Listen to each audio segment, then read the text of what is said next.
भाई लोग नमस्कार। जी हाँ दोस्तों, प्रमोद प्रेमी यादव जी के काफ़ी ब्लास्ट लेवल का सॉन्ग आप लोग के बीच में रिलीज होने वाला है। तो गाइस कौन से चैनल से रिलीज होगा तो आज की वीडियो में हम बात करेंगे। तो जी हाँ दोस्तों, आप लोग को बता दूं, प्रमोद प्रेमी यादव जी का फैन होंगे तो इस वीडियो को एक लाइक और चैनल को सब्सक्राइब कर देंगे। चलिए वीडियो को शुरू करते हैं और जानते हैं गाने के बारे में।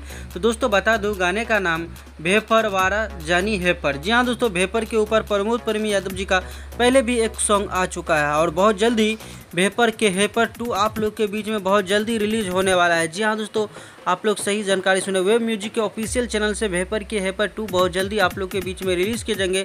गाना काफ़ी लाजवाब का है और दोस्तों इस गाने को बहुत जल्दी ही आप लोग के बीच में रिलीज़ किए जाएंगे। जी हाँ दोस्तों, बता दूँ इस गाने को सोनू सुधाकर और आर्या शर्मा का म्यूजिक होगा। दोस्तों वीडियो में नजर आएंगे आप लोग का चहेता सुपरस्टार प्रमोद प्रेमी यादव जी, उनका साथ में महिमा सिंह जी। दोस्तों वीडियो का अभी खुलासा नहीं किया गया है इस वीडियो को कब रिलीज़ किए जाएंगे, लेकिन इतना जानकारी मिल चुका है बहुत जल्दी आप लोग के बीच में ये गाने देखने को मिलेगा वेब म्यूजिक के ऑफिशियल यूट्यूब चैनल के। अभी तो देवी गीत का सीजन चल रहा है, इसके कारण से प्रमोद प्रेमी यादव जी का लगातार देवी गाने को रिलीज किए जा रहे हैं। फाइनली आप लोग के बीच में जैसे ही देवी गीत खत्म होता है एक से एक लोकगीत सुनने को मिलेगा। तो आज का वीडियो में बस इतना ही, मिलते नए वीडियो के साथ, तब तक के लिए bye bye, take care, love you all, धन्यवाद दोस्तों।